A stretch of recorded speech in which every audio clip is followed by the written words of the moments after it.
जय हिंद दोस्तों, बहुत बहुत स्वागत है इस इंफॉर्मेटिव वीडियो के अंदर। आज हम बहुत ही खुश और बहुत ही एक्साइटेड हैं क्योंकि हमारे 3 क्लाइंट का जापान का वीजा आ चुका है। दोस्तों, जब आप अपना लिफाफा खोलते हैं, अगर आपने कुरियर की सर्विस ले रखी है तो जब आप वो कुरियर वाला लिफाफा खोलते हैं या वीएफएस से जाकर के लेके आना होता है, जब आप अपना दोस्तों पासपोर्ट खोल करके देखते हैं तभी पता लगता है कि जापान ने आपको वीजा दिया या नहीं दिया है। तो दोस्तों, आज की इस इंफॉर्मेटिव वीडियो के अंदर आपको जापान वीजा से रिलेटेड इंफॉर्मेशन मिलने वाली है। तो दोस्तों, जापान के इस वीजा को जब भी आपको अप्लाई करना होता है, ये ऑनलाइन नहीं होता है, घर बैठ के आप इसे अप्लाई नहीं कर सकते हैं, आपको एम्बेसी के अंदर फाइल लगानी पड़ती है। मुंबई की बात करें तो एम्बेसी में जाकर के लगा सकते हैं। अगर आप पंजाब, हरियाणा, राजस्थान वगैरह से हैं तो आपको दिल्ली के अंदर वीएफएस के अंदर जाकर के लगानी पड़ती है, जो इनका मीडिएटर है, जो इनकी थर्ड पार्टी है। दोस्तों, आप डायरेक्ट एम्बेसी में नहीं जा सकते हैं। तो आज के सेशन में हम जानेंगे कि आप खुद जाकर के इस फाइल को लगाना इंपॉर्टेंट है, मैंडेटरी है, या किसी और पर्सन को भी भेज सकते हैं। दोस्तों, ऐसा कहीं पर भी नहीं लिखा हुआ है कि आपको खुद को जाकर के ये फाइल अप्लाई करनी पड़ेगी। अगर आपके कोई घर में, अड़ोस में, पड़ोस में कोई रिश्तेदार है, वो जाकर के बोल सकता है कि मेरे रिश्तेदार है, मेरी फ्रेंड है, मेरी फैमिली है,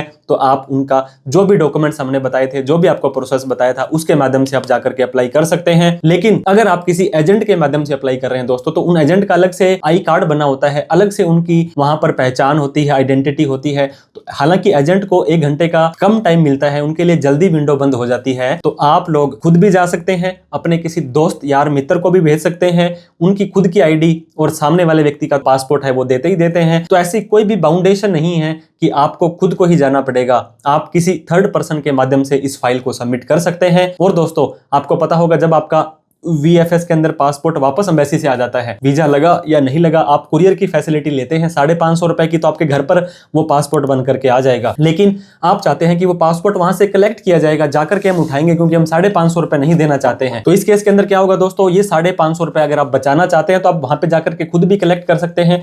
क्योंकि जब आप फाइल सबमिट करेंगे तो एक रिसीट, एक पर्ची, आपको एक एप्लीकेशन दी जाएगी, वो लेकर के आप वापस से जाएंगे।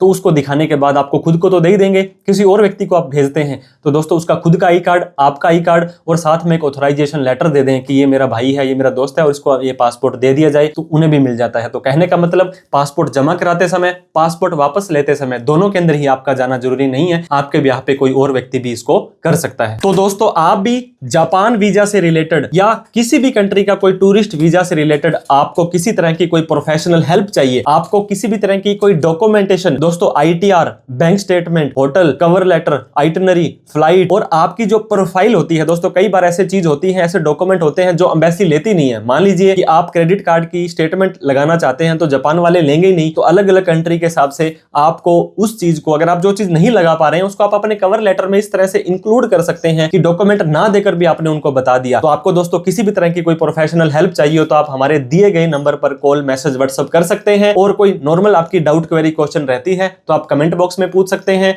दोस्तों, हम आप भगवान से दुआ करते हैं आप किसी भी कंट्री का वीजा लगाने जाएं तो आपका सक्सेस हो जाए, आपके सारे के सारे सपने पूरे हो जाएं। तो आज की वीडियो में इतना ही, मिलते हैं किसी और इंफॉर्मेटिव वीडियो में। लाइक, शेयर और सब्सक्राइब करते जाइएगा। Thank you so much. जय हिंद, जय भारत।